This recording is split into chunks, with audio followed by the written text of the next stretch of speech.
एका शहरात एक शेठ राहत होता. कोणत्या तरी कारणामुळे त्या बिचाऱ्याला आपल्या व्यापारात तोटा झाला.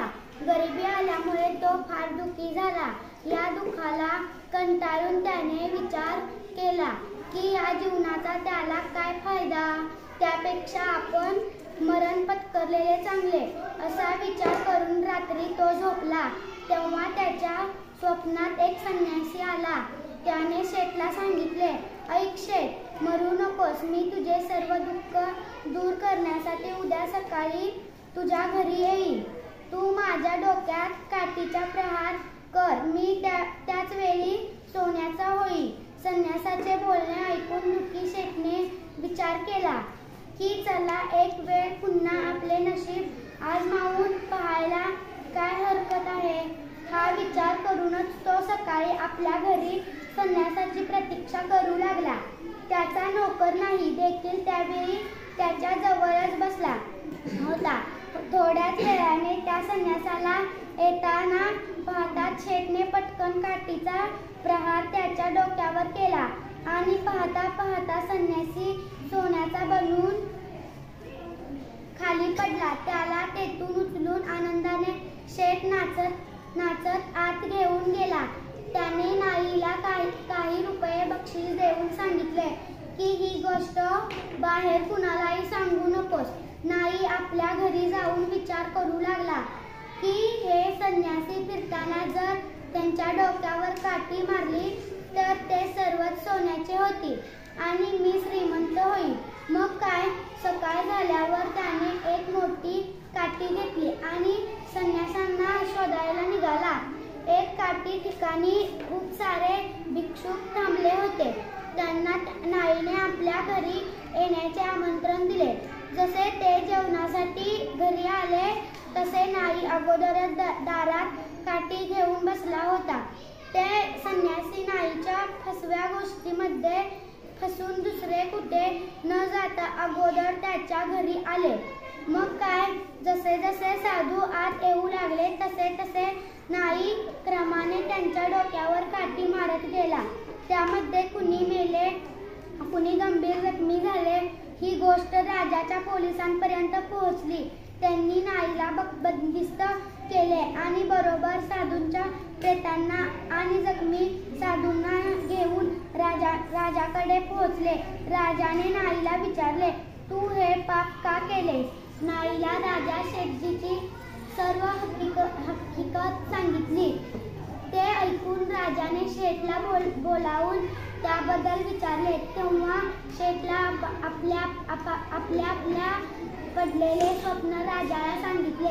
शेठजीचे म्हणणे ऐकून राजाने म्हटले की संपूर्ण दोष नाईचा आहे, त्याला फाशी द्या. अशा प्रकारे नाईला फाशी देण्यात आली.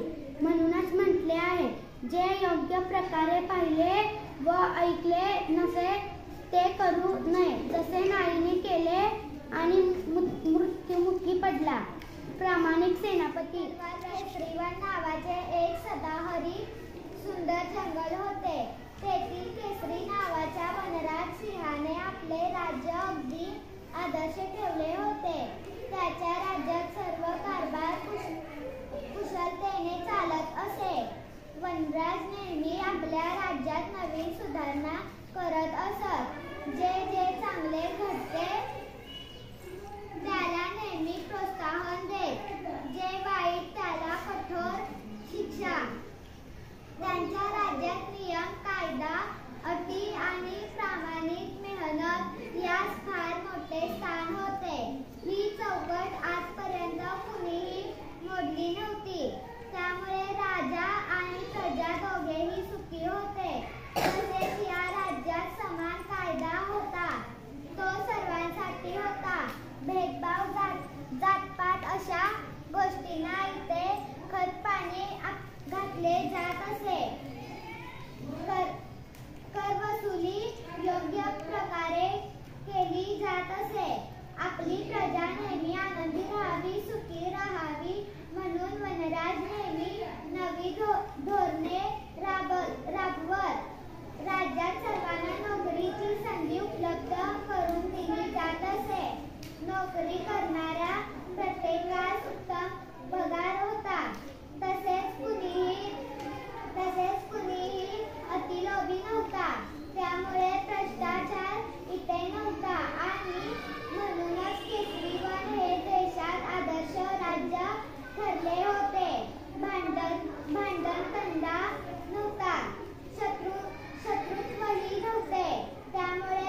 ती कटकट